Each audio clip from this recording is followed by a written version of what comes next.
So dear students, in this lecture we will start first of all the remaining topics जो हमारे syllabus के लिए अभी बच रहे हैं तो उनको हम अभी स्टार्ट करते हैं. So first topic is LT switch gear. So what is LT switch gear?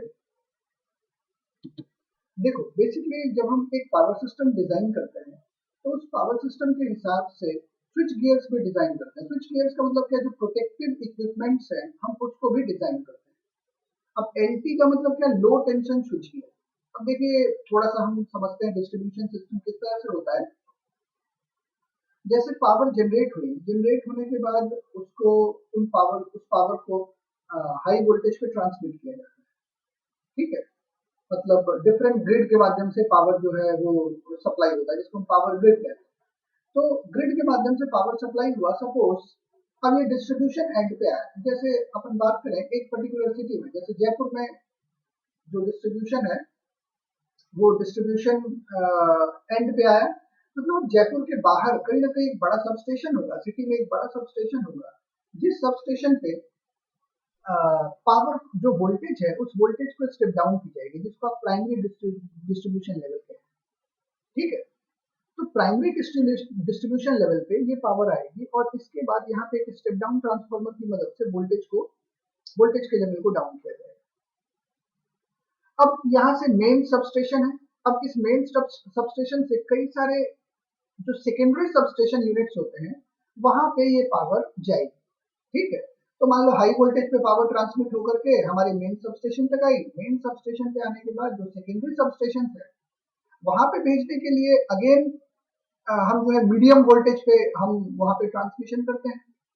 अब जैसे जयपुर के अंदर कई सारे छोटे छोटे जो एरियाज हैं वहां तक पावर हमारा ट्रांसमिट हुआ. अब उस पर्टिकुलर एरिया में जाने के बाद वहां से जो है वो पावर सप्लाई होती है.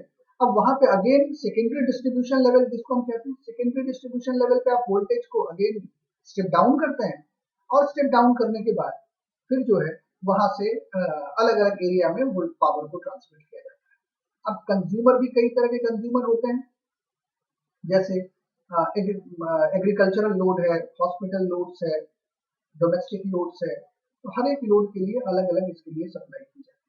ठीक है, अब कुछ हमारे बहुत ही अर्जेंट लोड्स होते हैं जहाँ पे हम सप्लाई कभी भी डिस्कनेक्ट नहीं कर सकते. जैसे हॉस्पिटल का लोड है, वहाँ की सप्लाई जनरली डिस्कनेक्ट नहीं होती. तो ऐसे लोड में हम अलग जो है यहाँ से एक फीडर निकालते हैं और वहां से उसमें सप्लाई जाती है.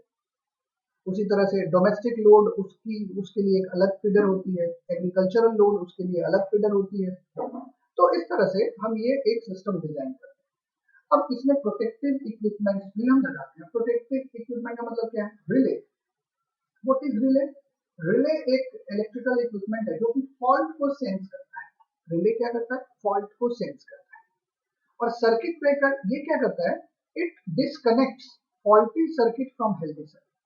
रिले ने फॉल्ट को सेंस किया और जो सर्किट ब्रेकर है उस सर्किट ब्रेकर ने फॉल्टी सर्किट को हेल्दी सर्किट से अलग कर दिया. तो हम कई तरह के जो है वो स्विच गियर इसमें इंस्टॉल कर सकते हैं. करंट ट्रांसफार्मर, सीटी जिसको कहते हैं, पोटेंशियल ट्रांसफार्मर, पीटी कहते हैं, डिफरेंट टाइप ऑफ रिले. कई तरह के रिले हम लगाते हैं. होल्ड रिले, मतलब voltage actuating relay, current actuating relay, कई तरह के रिले हम इसमें लगाते हैं. ठीक है, सो ऑल दीज, इन सारी चीजों को जब हम एक साथ मिलाते हैं तो हम स्विच गियर कहते हैं. अब ये switch gear high voltage level पर भी होता है, लो वोल्टेज लेवल पर भी होता है. ठीक है, तो डिस्ट्रीब्यूशन एंड पे जो हम स्विच गियर का इस्तेमाल करते हैं उसको हम लो वोल्टेज स्विच गियर कहते हैं. सो this is the basic thing which I have given you the idea. Okay, next is MCB. अब देखो अभी ये 3-4 छोटे छोटे टॉपिक्स हैं. इसमें से क्वेश्चन फिक्स ही आएगा आपके एग्जाम. एमसीबी, एमसीसीबी, पीएलसी, इसमें से कोई भी एक आएगा. अब समझते हैं एमसीबी क्या है. जैसे आप समझते हैं घर में हर एक के एमसीबी ये टर्म हम जनरली यूज करते हैं. एमसीबी को हम कहते हैं मिनिएचर सर्किट ब्रेकर. अभी जो मैं थोड़ी देर पहले सर्किट ब्रेकर की बात कर रहा था, सो मिनिएचर सर्किट ब्रेकर, छोटे लेवल पे जो सर्किट ब्रेकर हम यूज करते हैं उसको हम मिनिएचर सर्किट ब्रेकर कहते हैं. अब कुछ दिन पहले की आप बात करो, आपके घर में फ्यूजेस होते थे. ठीक है, वो फ्यूज जब जैसे अगर मान लो वोल्टेज, सपोज कोई फॉल्ट हुआ, फॉल्ट होने पे वो फ्यूज जो है उसमें जो आप वायर लगाते थे वो मेल्ट हो जाती थी, फिर आप क्या करते थे उसको दूसरा वायर लगा करके फिर से आपने फ्यूज लगा दिया, तो फिर आपकी जो सप्लाई है वो कंटिन्यू हो जाती है। तो अब इस फ्यूज का जगह एमसीबी ने ले लिया है, इसको हम मिनिएचर सर्किट ब्रेकर कहते हैं। ये जो सप्लाई है एक तरह से ये स्विच के तौर पे काम में आती है और ये सर्किट को कंटिन्यू या डिस्कनेक्ट करने के काम में आती है, ठीक है। तो nowadays we can use MCB in low voltage electrical networks instead of fuse। तो फ्यूज की जगह पे हम MCB का इस्तेमाल nowadays we are doing। अब देखो इसमें बहुत सारी चीजें हैं MCB में, अब इतना हमें डिटेल नहीं पढ़ना, अभी एक आगे छोटी सी सर्किट है आप उस पर भी बात कर सकते हैं। अब एक जो इंपॉर्टेंट चीज है ये आप देखो, ये जो आप देख रहे हैं यहाँ पे क्वाइल्स, एमसीबी के अंदर में एक सोलेनॉइड होता है या एक मैग्नेटिक क्वाइल होती है, ठीक है। ये आपको ध्यान रखना है, इस क्वाइल का कुछ जो फंक्शन होता है आगे जब आएगा तो हम इसको देखेंगे। ये क्वाइल कई बार ओवरलोड के कंडीशन में हम कैसे काम करेंगे इसको हम देखेंगे।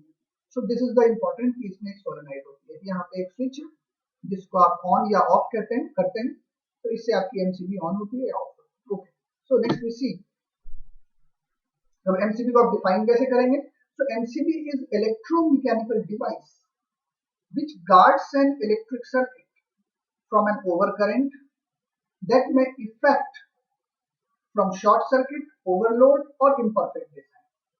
तो MCB क्या है, एक इलेक्ट्रोमैकेनिकल डिवाइस है, इलेक्ट्रोमैकेनिकल डिवाइस है जो हमारे इलेक्ट्रिक सर्किट को गार्ड करता है, इलेक्ट्रिक सर्किट को प्रोटेक्ट करता है। किससे करेगा, ओवर करंट से प्रोटेक्ट करता है। अब ये ओवर करंट क्यों प्रोड्यूस होगी, तो कोई शॉर्ट सर्किट कंडीशन हो सकता है, कोई ओवरलोड कंडीशन हो सकता है, या डिजाइन में कोई चूक रह गई हो उसके वजह से भी जो है ये शॉर्ट सर्किट हो सकती है। बात समझ में आ गई। एमसीबी क्या है, एक इलेक्ट्रोमैकेनिकल डिवाइस है जो इलेक्ट्रिक सर्किट को गार्ड करता है, प्रोटेक्ट करता है फ्रॉम ओवर करंट। और ये ओवर करंट शॉर्ट सर्किट से आ सकती है, ओवरलोड से आ सकती है, या डिजाइन में अगर कोई चूक रह गई होगी, इम्परफेक्ट डिजाइन है तो उसकी वजह से भी ये आती है, ठीक है, करंट की वैल्यू ज्यादा होती है। तो एमसीबी ये प्रोटेक्ट करने के काम में आता है सर्किट। अब देखते हैं एमसीबी होता किस तरह से, ये आपको सर्किट ध्यान देना है। अब देखिए यहाँ पे एक यूज हो रहा है बाई मेटालिक स्ट्रिप, ये इंपॉर्टेंट है, बाई मेटालिक स्ट्रिप, और इसके अंदर नीचे ये ट्रिपिंग सर्किट है, ट्रिपिंग सर्किट है। और ट्रिपिंग सर्किट के साथ यहाँ पे एक लैच लगी होती है, और अगर ये ट्रिपिंग सर्किट एक्टिव होगी तो ये लैच जो है ये कंटिन्यू, ये लैच यहाँ से कनेक्ट हो जाएगी और सर्किट हमारी, अब ये सर्किट एक्टिवेट हो जाएगी, जो ट्रिपिंग सर्किट है वो एक्टिवेट होगी। अब ट्रिपिंग सर्किट एक्टिवेट होने का मतलब क्या है, एमसीबी आपकी ट्रिप हो जाएगी, ट्रिप का मतलब एमसीबी नीचे गिर, हम कहते हैं ना डे टू डे लाइफ में कि एमसीबी ट्रिप करे। अब भाई ये एमसीबी ट्रिप कैसे करती है, तो देखो इसका दो ऑपरेशन होता है, एक तो थर्मल ऑपरेशन, एक है थर्मल मैग्नेटिक ऑपरेशन। तो थर्मल ऑपरेशन में क्या होता है, एक by metallic strip, by metallic जैसा इसका नाम है, बाई मतलब दो, मेटालिक मतलब मेटल, तो दो डिसिमिलर मेटल को हम लेते हैं, तो देखो ध्यान से समझो, दो डिसिमिलर मेटल को लेते हैं और दोनों डिसिमिलर मेटल को हम एक साथ ज्वाइन करके एक जो एलिमेंट बनती है, जो मटेरियल बनती है, उसको हम बाई मेटालिक स्ट्रिप। फिर से समझो, जैसे एक हमने कॉपर ले लिया, एक आयरन ले लिया, इन दोनों को मिला करके एक हमने नीचे कॉपर रखा, ऊपर आयरन रखा, ठीक है, और इन दोनों को मिला करके एक साथ हमने क्या कर दिया, वेल्ड कर दिया एक साथ हमने मिला दिया, वेल्डिंग करके हमने एक स्ट्रिप तैयार कर, इसको हमने कह दिया बाई मेटालिक स्ट्रिप। अच्छा अब समझो ये कैसे काम करेगा, जैसे आयरन हो सकता है, सपोज हमने हीट बढ़ाया, टेम्परेचर इंक्रीज किया, तो टेम्परेचर इंक्रीज करने पे थर्मल एक्सपेंशन होगा, थर्मल एक्सपेंशन होगा। अब आयरन हो सकता है उसकी जो थर्मल एक्सपेंशन है वो कॉपर के रेस्पेक्ट में ज्यादा हो, या कॉपर का थर्मल एक्सपेंशन आयरन के रेस्पेक्ट में ज्यादा हो, ठीक है। अब अगर थर्मल एक्सपेंशन आयरन की ज्यादा है या कॉपर की ज्यादा है, तो कॉपर इंक्रीज करना शुरू करेगा, जैसे आपने टेम्परेचर बढ़ी तो कॉपर का जो हिस्सा है वो आगे की तरफ बढ़ना चाहेगा, और जो आयरन का हिस्सा है वो धीरे धीरे बढ़ेगा। समझो आप बात को, आयरन का हिस्सा ग्रेजुअली बढ़ेगा और कॉपर का हिस्सा तेजी से बढ़ेगा, तो इससे क्या होगा कि वो एक हिस्से पे आपकी जो बाई मेटालिक स्ट्रिप है वो बेंड हो जाएगी, बेंड हो। अच्छा, और ये जो है ये बहुत ही ऐसा नहीं है कि उसके साइज बहुत ज्यादा अंतर आता है, ये थोड़ा सा डिफॉर्मेशन होता है। बात समझ में आई, जैसे टेम्परेचर बढ़ी तो आयरन थोड़ी सी उसमें थर्मल एक्सपेंशन कम हुआ, कॉपर में थोड़ा सा थर्मल एक्सपेंशन ज्यादा हुआ, और वो एक लेवल के बाद अब जो है कॉपर आगे की तरफ बढ़नी चाहेगी, आयरन वो बढ़ना नहीं चाहेगा, तो वो एक सिरे पे बेंड हो जाएगा, मुड़ जाएगा। अब देखो समझ लो, ऐसा ही कुछ यहाँ पे आप एग्ज्यूम करिए, दो मेटल का स्ट्रिप हमने लिया है। अब जैसे सपोज करिए कोई भी कंडीशन, ओवरलोड का कंडीशन हो गया, तो धीरे धीरे ओवरलोड का मतलब क्या, करंट बढ़ेगी, करंट बढ़ेगी तो हीट बढ़ेगी, हीट मतलब टेम्परेचर बढ़ेगी। अब टेम्परेचर बढ़ने से क्या होगा कि ये दो डिसिमिलर मेटल है, तो एक में थर्मल एक्सपेंशन ज्यादा और दूसरे में थर्मल एक्सपेंशन कम, तो ये क्या होगी, कुछ इस तरह से बेंड हो जाएगी, इस तरह से बेंड होगी। अब ये बेंड लेफ्ट साइड भी हो सकता है, राइट साइड भी हो सकता है, तो ऐसा ये हम डिसिमिलर मेटल लेते हैं जो राइट साइड में बेंड, ठीक है, जिस तरफ हमारी ट्रिपिंग सर्किट है उस तरफ बेंड हो, बेसिक मीनिंग दिस। तो अब क्या हुआ, जैसे ही टेम्परेचर यहाँ पे इंक्रीज हुई, अब ये थर्मल एक्सपेंशन में बायोमेटालिक स्ट्रिप ये बेंड हो गई, बेंड होने से क्या होगा, ये जो ट्रिपिंग सर्किट है ये एक्टिव हो गई, ट्रिपिंग सर्किट एक्टिव हुई, तो ये जो लैच है ये यहाँ पे कनेक्ट हो गई, ये लैच जैसे ही कनेक्ट हुआ, अब क्या होगा, जो हमारी मेन सर्किट है उसको ये एमसीबी हमारे फॉल्टी सर्किट से डिस्कनेक्ट कर देगा, जो हमारी हेल्दी सर्किट है उसको फॉल्टी सर्किट से डिस्कनेक्ट कर देगा।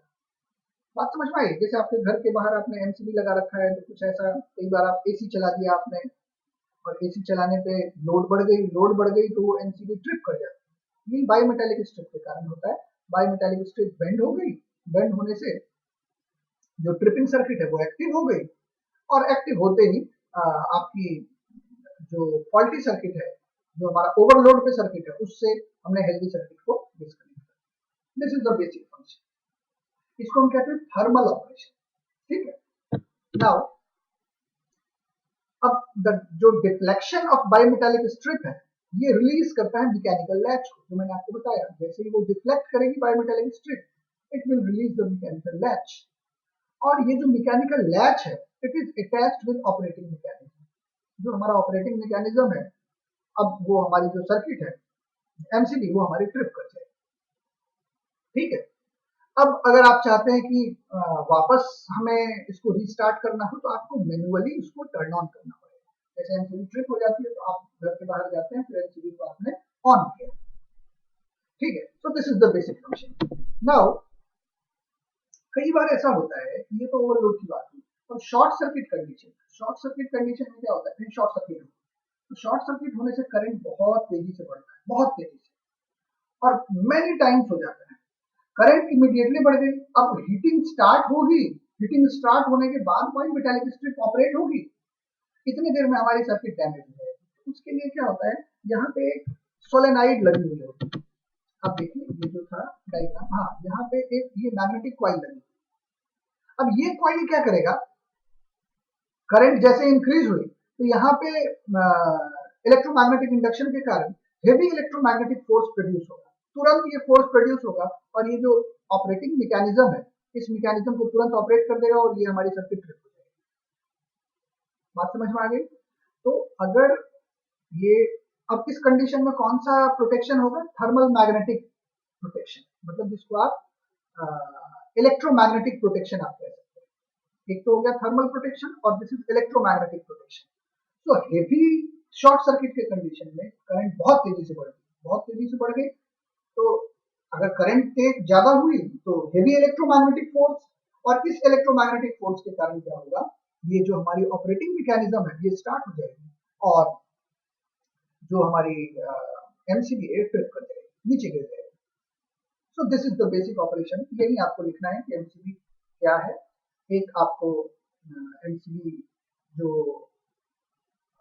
थर्मल ऑपरेशन इसका कैसे होता है, और इलेक्ट्रोमैग्नेटिक ऑपरेशन कैसे होता है, these are the two things which we have to discuss. अब इसके हम देखते हैं कैरेक्टरिस्टिक, जनरली एमसीबी जो है 0.5 एम्पियर से लेकर के वैसे हम 63 एम्पियर तक की एमसीबी हमें मिलती है, ठीक है। अब कई सारे फीचर्स में ये मौजूद होता है, single double, single pole, double pole, triple pole, 4 pole, तो इसके अब इतना डिटेल आपको जानना नहीं, ठीक है। तो MCB what is its function, thermal operation कैसे होगा, इलेक्ट्रोमैग्नेटिक ऑपरेशन कैसे होगा, और इसके फीचर्स क्या होते हैं, कितने से कितने करंट रेंज में इसका। अब देखो प्रैक्टिकली तो हम 063 एम्पियर तक यूज करते हैं, लेकिन थ्योरेटिकली वी से कि भाई 100 एम्पियर तक जो है, नॉट मोर देन 100 एम्पियर, यहाँ तक आप एमसीबी का इस्तेमाल कर सकते हैं। अच्छा, अब देखो जो इसकी ट्रिपिंग कैरेक्टरिस्टिक है वो एडजस्टेबल नहीं है। मतलब आप अगर चाहते हो कि एमसीबी आपकी, सपोज आपको पता है कि आपने अभी घर में कोई एक्स्ट्रा लोड लगाया है, अब आप चाहते हैं कि एमसीबी आपके 10 एम्पियर की जगह पे 11 एम्पियर पे ट्रिप करे, तो वो नहीं हो सकता, आप उसमें छेड़ नहीं सकते उसको। जो ट्रिपिंग सर्किट है इट इज नॉट एडजस्टेबल। और दूसरी चीज, थर्मल ऑपरेशन भी होगा और मैग्नेटिक ऑपरेशन भी होगा, ये दोनों ऑपरेशन के लिए ये बना होता है। Okay, so this is about MCB. Now second is MCCB, इसको कहते हैं moulded case circuit breaker. Moulded case circuit breaker. अब ये जो डिजाइन किया जाता है ये सेम, इसका जो ऑपरेशन है ये भी एमसीबी की तरह ही है, लेकिन साइज इसकी ज्यादा हो। 2500 एम्पियर तक के लिए ये डिजाइन किया जा सकता है। प्रैक्टिकली हम 1000 एम्पियर से ज्यादा में इसका इस्तेमाल नहीं करते। प्रैक्टिकली हम 1000 एम्पियर से ज्यादा करंट पे इसका इस्तेमाल नहीं करते हैं, लेकिन ये 2500 एम्पियर तक के लिए डिजाइन किया जा सकता है। दूसरी चीज, इसकी जो ट्रिपिंग सेटिंग है उसको आप एडजस्ट कर सकते हैं। ट्रिपिंग जो सेटिंग है, जो ट्रिप करता है, उसको आप एडजस्ट कर सकते हैं। अब क्या है, प्रोटेक्शन अगेंस्ट ओवरलोड, ये ओवरलोड के अगेंस्ट भी प्रोटेक्ट करेगा, फॉल्ट के अगेंस्ट भी प्रोटेक्ट करेगा, अगर कोई इलेक्ट्रिकल फॉल्ट हो गई उसके अगेंस्ट भी प्रोटेक्ट करेगा, और स्विच ऑन या स्विच ऑफ कंडीशन के लिए भी ये यूज में आता है। ठीक है, अब इसकी जो वर्किंग है सेम उसी तरीके से ये वर्क करेगा। अगर कोई फॉल्ट होता है तो काफी हाई करंट इंड्यूस होगी, जो कि मैग्नेटिक फील्ड वहां पे हमारी जो मैग्नेटिक सर्किट है वो ऑपरेट होगी, और जो इलेक्ट्रोमैग्नेटिक फोर्स है उसकी वजह से जो ट्रिपिंग सर्किट है वो एक्टिवेट हो जाएगी। एक्टिव होते ही जो करंट है वो इंटरप्ट होगी, जो करंट काफी तेजी से बढ़ी है उसको वो इंटरप्ट कर देगा, रोक देगा। ठीक है, और इसकी कैरेक्टरिस्टिक की बात हम करें तो कैरेक्टरिस्टिक इसकी अगेन यहाँ पे लिखा हुआ है कि 1000 एम्पियर से ज्यादा, 1000 एम्पियर तक हम इसका इस्तेमाल करते हैं। और बस इसमें एक खासियत है कि जो इसकी ट्रिपिंग सर्किट है उसको आप एडजस्ट कर सकते हैं। ट्रिपिंग सर्किट एडजस्टेबल है। ठीक है, मतलब सपोज आप चाहते हैं कि ये 200 एम्पियर की जगह पे 220 एम्पियर पे ट्रिप करे, तो यू कैन एडजस्ट। ठीक है, और थर्मल ऑपरेशन तो होता ही है, थर्मल मैग्नेटिक ऑपरेशन भी दोनों होता है, ये सेम एज एमसीबी। बस एक अंतर है कि इसकी ट्रिपिंग सर्किट एडजस्टेबल है। So this is MCB. Next is PLCB, earth leakage circuit breaker. ठीक है, अर्थ लीकेज सर्किट ब्रेकर क्या है, आपने अगर कोई डिवाइस लगाया है, कोई भी हमारा इलेक्ट्रिकल इंस्ट्रूमेंट है, तो वहां पे हम इसका इस्तेमाल करते हैं। कई बार ऐसा होता है कि अगर उस इलेक्ट्रिकल इंस्ट्रूमेंट के अंदर कोई इंसुलेशन फेलियर हुआ और आप किसी वजह से उसको टच किया आपने, तो आपको काफी हेवी शॉक लगता है, which may damage the person working over there। जो भी पर्सन वहां पे काम कर रहा है उसको डैमेज कर सकता है। तो अब अर्थ लीकेज सर्किट ब्रेकर वहां पे हम लगा करके और हम इस तरह की चीज को प्रोटेक्ट कर सकते हैं। तो अर्थ leakage circuit breaker does it efficiently, means it detects. अब ये कैसे करेगा, अर्थ लीकेज को डिटेक्ट करेगा कि कहां पे करंट लीकेज हो रही है, और जो आपकी पावर सप्लाई है उसको डिस्कनेक्ट कर देगा। ठीक है, अब ये कैसे होता है इसको आप समझिए। अब इसका जो एक टर्मिनल है वो तो हमारे मेटल बॉडी से कनेक्ट होता है, जहां पे आप इस इंस्ट्रूमेंट को लगा रहे हैं, जो आपका इंस्ट्रूमेंट है उससे कनेक्ट होगा, और जो दूसरा इसका टर्मिनल है वो अर्थ के साथ कनेक्टेड है। ठीक है, अगर किसी तरह का इंसुलेशन फेलियर हो गया या कोई लाइव वायर उसको टच कर रहा है, उस इंस्ट्रूमेंट को टच कर रहा है, तो there will be potential difference, voltage वहां पे क्रिएट होगी, पोटेंशियल डिफरेंस क्रिएट होगी। और पोटेंशियल डिफरेंस क्रिएट होने के बाद अगर आपने उसमें कुछ एक एडजस्ट कर रखा है कि भाई अगर ये 1 एम्पियर हो जाए चाहे 0.5 एम्पियर हो जाए, अगर आपने इसमें सेटिंग किया है कि अगर 1 एम्पियर को क्रॉस किया करे तो ये जो है वो सर्किट को एक्टिवेट करे। तो जैसे ही you can see this is the diagram, ये लोड है, ये हमने रिले लगा रखा है एलसीबी। अब इसका एक जो टर्मिनल है वो लोड के साथ कनेक्ट है, दूसरा इसका ग्राउंडेड है, और इधर इसकी ट्रिपिंग सर्किट है, इस तरफ ट्रिपिंग सर्किट है। सपोज जो लोड की वैल्यू है आपने सेट कर रखा है, अब अगर कोई वोल्टेज डिफरेंस आया तो यहाँ पे करंट फ्लो करेगी। आपने सेट किया कि अगर ये करंट की वैल्यू 1 एम्पियर क्रॉस हुई या 2 एम्पियर क्रॉस हुई, तो अब जो ये जो इधर ट्रिपिंग सर्किट है वो एक्टिव हो जाएगी। तो जैसे ही उस एक्चुएटिंग वैल्यू को ये क्रॉस करेगा उस फिक्स्ड वैल्यू को ये क्रॉस करेगा तो हमारी ट्रिपिंग सर्किट एक्टिव हो जाएगी और ये क्या करेगा, हमारे मेन सप्लाई से इस डिवाइस को, लोड को डिस्कनेक्ट कर देगा। This is the basic function of ELC.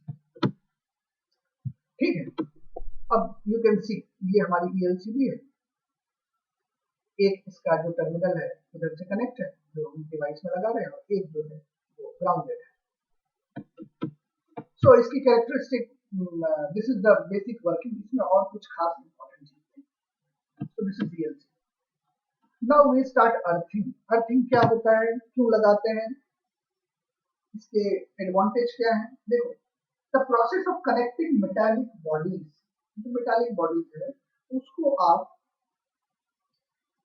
of all the electrical apparatus and equipment to huge mass of earth by a wire having negligible resistance। अच्छा, आप बात आई भाई negligible resistance क्यों है।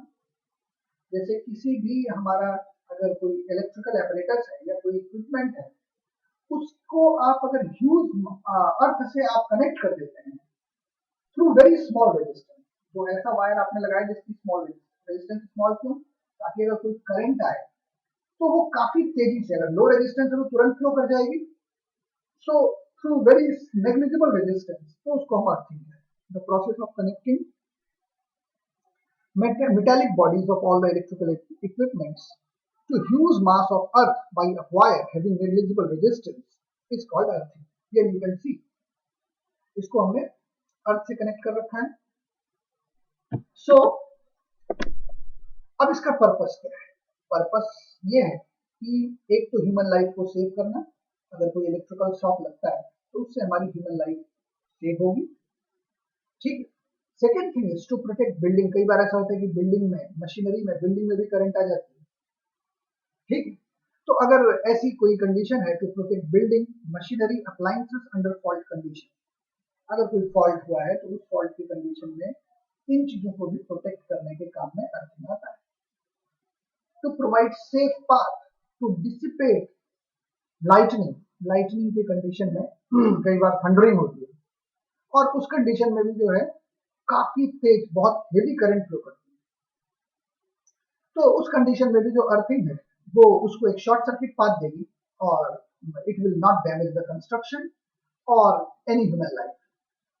To provide stable platform for operation of sensitive electronic equipment, बहुत सारे sensitive electronic equipment होते हैं, उसको भी ये स्टेबल प्लेटफॉर्म देता है ऑपरेट करने के लिए। ठीक है, and next is to provide protection against static electricity from friction. कई बार फ्रिक्शन की वजह से भी कुछ इलेक्ट्रिसिटी प्रोड्यूस हो जाती है। ठीक है, फ्रिक्शन, घर्षण की वजह से भी कई बार इलेक्ट्रिसिटी प्रोड्यूस होती है, तो उस कंडीशन में भी अर्थिंग अगर है तो जो भी करंट होगी वो अर्थ हो जाएगी और किसी भी वहां पे जो भी पर्सन है उसको वो डैमेज नहीं करेगा। सो this is the basic function of earthing. आइए आपको तैयार करना है। This is a fixed question, ये भी क्वेश्चन आता है exam. What do you mean by earthing, what is the purpose of earthing, and discuss different types of earthing. कितने तरह की अर्थिंग हम यूज करते हैं उसके बारे में हम देखते हैं। सो दिस इज अर्थिंग, इसके क्या क्या एडवांटेज है ये हमें देखें। नाउ मेथड्स ऑफ अर्थिंग, कौन कौन सी अर्थिंग लगाएंगे, चार अर्थिंग हम लगाएंगे, plate earthing, pipe earthing, rod earthing, strip earthing.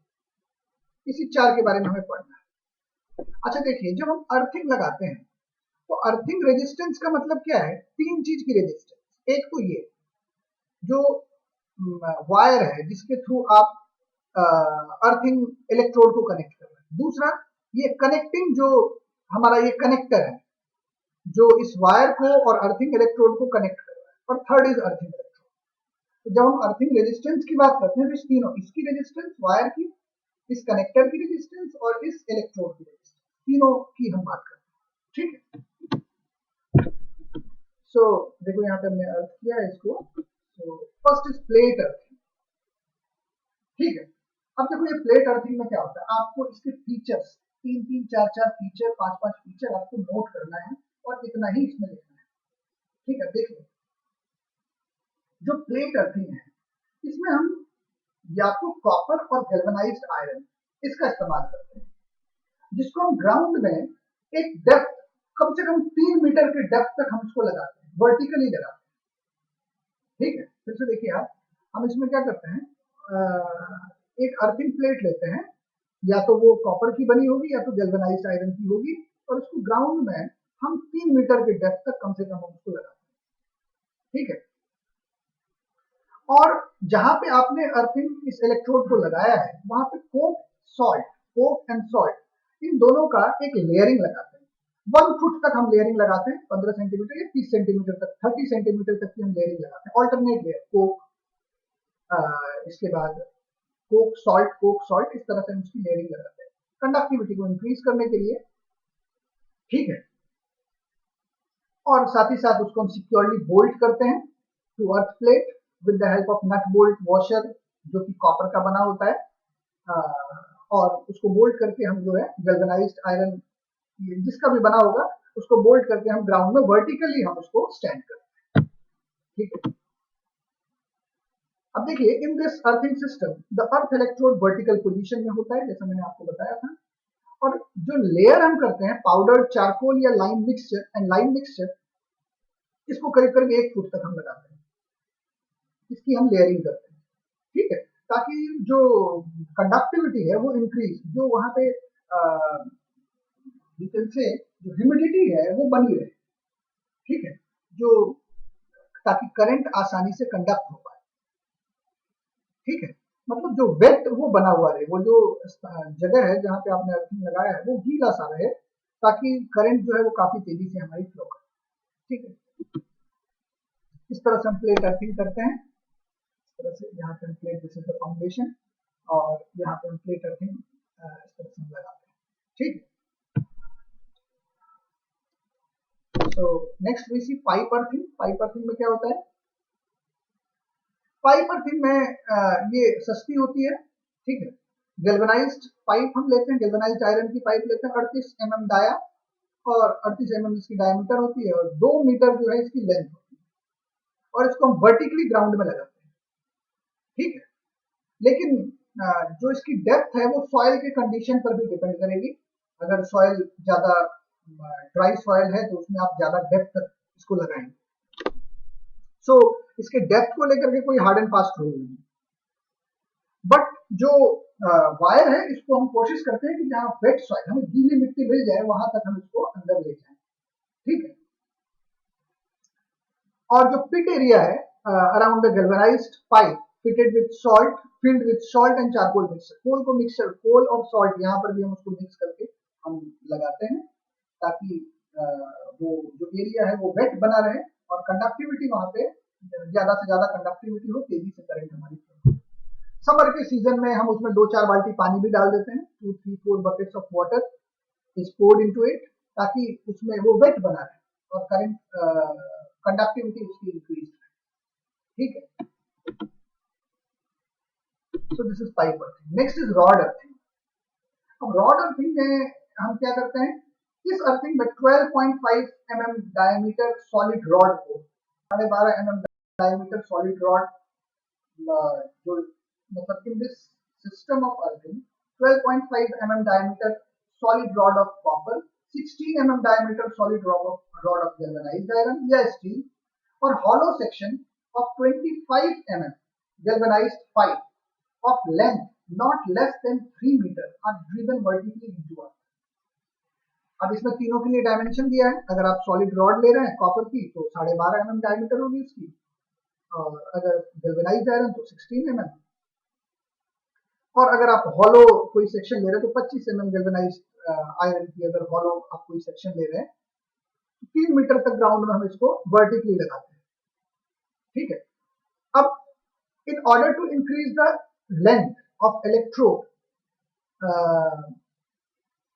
कई बार ऐसा होता है कि अगर हमें ज्यादा डेप्थ तक ले जाना है तो एक रॉड के ऊपर आप दूसरे रॉड को भी हैमर करते हैं। एक रॉड पहले आपने लगा दिया, उसके बाद फिर उसके ऊपर दूसरा रॉड को आपने हैमर कर दिया, फिर उसके बाद आपने उसके ऊपर तीसरा रॉड को हैमर कर दिया। बेसिकली ये सैंडी एरिया में यूज करते हैं, जो बलुई मिट्टी जहाँ पे होती है वहां पे हम इस्तेमाल करते हैं, और ये काफी सस्ती होती है। ठीक, एक आपने रॉड को हैमर किया, उसके ऊपर दूसरा हैमर किया, फिर तीसरा हैमर किया, एक डेप्थ तक आप इसको लेकर के जाते हैं। सो नेक्स्ट इज स्ट्रिप और वायर अर्थिंग। स्ट्रिप अर्थिंग में क्या करते हैं, अर्थिंग स्ट्रिप या इलेक्ट्रोड जिसकी cross section not less than 25 mm into 16 mm और 25 mm into 4 mm। अगर कॉपर है तो 25 mm into 1.6 mm और अगर गैल्वेनाइज्ड आयरन है तो 25 mm into 4 mm। तो इसको हम ब्यूरी करते हैं, मतलब अंदर उसको हम अर्थ के अंदर ले जाते हैं in horizontal trenches with minimum depth of, मतलब कम से कम आधे मीटर तक अंदर इसको हम रखते हैं। इफ राउंड, अगर हमने round conductor are used, their cross sectional area shall not smaller. अगर आप राउंड कोई कंडक्टर ले रहे हैं तो उसकी क्रॉस सेक्शनल एरिया कम नहीं होनी चाहिए। The length of buried conductor shall be sufficient to give required earth resistance। जो लेंथ आप कंडक्टर का आपने उसमें ब्यूरी किया है उसकी एक अर्थ कुछ ना कुछ उसकी रेजिस्टेंस 0.5 to 1.5 ओम तक होनी चाहिए, ठीक है। और this type of earthing is generally used in Rocky soil, जो पथरीली मिट्टी होती है वहां पे हम इसका इस्तेमाल करते हैं।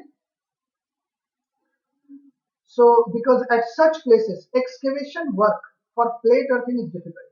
तो एक्सकेवेट करना उसको काफी मुश्किल होता है, मतलब खुदाई करना मुश्किल होता है। तो जो ट्रेंचेस होता है, ट्रेंचेस का मतलब समझते हैं, अगर कहीं दरार है इस तरह की चीज है तो उसमें हम इसको रख देते हैं, करीब करीब आधे मीटर 1 मीटर की दरार जहाँ पे होगी वहां पर इसको लगाते हैं, ठीक है। So this is the strip और वायर, ठीक है।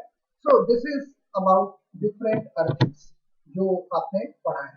तो अब आप इसको हर एक तो what do you mean by earthing, what are the advantages of earthing and what are the different types of earthing, इसको आप तैयार कर लेंगे। This is very very important question, 90% chance है इस बार भी आपके एग्जाम में आएगा। So we start the next and last topic, power measurement. देखो ये आपको वैसे जानना नहीं है, आप जब फर्स्ट सेमेस्टर में इलेक्ट्रिकल में पढ़ेंगे मेजरमेंट उसमें आपको ये जानना है, फिर भी एक थोड़ा सा बेसिक आइडिया होता है। देखो पावर मेजरमेंट के लिए हम वॉट मीटर का इस्तेमाल करते हैं, ठीक। अब ये 3 फेज पावर है, पहले आप समझ लें वॉट मीटर क्या है, कैसे होगा। अब वॉट मीटर में 2 कॉइल होती है, एक तो करंट कॉइल है, देखो ये करंट कॉइल जो लाइन है हमारी, जो लाइन आपने लगाया है उस लाइन के साथ सीरीज में कनेक्ट हो, बात समझ में आ गई। जो करंट कॉइल है उस लाइन में वो सीरीज में कनेक्ट होगी। और दूसरा होता है प्रेशर कॉइल जिसको हम वोल्टेज कॉइल भी कहते हैं। और जो प्रेशर कॉइल है उस लाइन के साथ ये पैरेलल में कनेक्ट हो, बात समझ में आ गई। तो वॉट मीटर में 2 कॉइल होगी, एक करंट कॉइल जो कि लाइन के साथ सीरीज में आप लगाएंगे और एक प्रेशर कॉइल जिसको वोल्टेज कॉइल भी कहते हैं, उसको हम पैरेलल में लगाएंगे। अब आप देखो ये 3 हमारी लाइन है, 1 2 3, ठीक है। आप ये मान लो आर वाई बी, चाहे आर बी वाई कुछ भी आप देख सकते हैं, ठीक। अब हमने क्या किया, यहाँ पे एक वॉट मीटर लगा दिया, वॉट मीटर का करंट कॉइल इसमें लगा, वोल्टेज कॉइल इसमें लगा या प्रेशर कॉइल यहाँ लगा, और ये जो है यहाँ आकर के इसके साथ कनेक्ट है। उसी तरीके से यहाँ पर भी हमने एक वॉट मीटर लगाया और जो इसकी वोल्टेज कॉइल है वो आकर के बीच वाले लाइन के साथ कनेक्ट है, बात समझ में आ गई।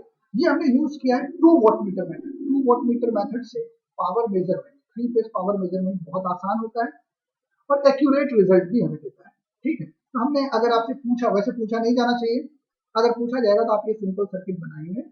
2 वॉट मीटर मेथड में जो हम पावर मेजर करते हैं, तो 2 लाइन में हम वॉट मीटर लगाते हैं और दोनों की जो प्रेशर कॉइल है उसको हम बीच वाले लाइन के साथ कनेक्ट कर देते हैं, ठीक है। अब करंट इसमें फ्लो करेगी तो जो पावर यहाँ पे आएगी, टोटल पावर जो 3 फेज पावर होगी वो इस वॉट मीटर की रीडिंग प्लस इस वॉट मीटर की रीडिंग दोनों के बराबर होगी, ठीक है। इस वॉट में दोनों की जो रीडिंग होगी उसके ये बराबर है। So this is about power measurement. अब पावर को हम जनरली वॉट में, किलोवाट में हम देते हैं। अगर हमें यही सिंगल फेज होता तो आप क्या करते, एक वॉट मीटर लगाते, सिंगल फेज में 2 वायर होगा, एक ये और ये।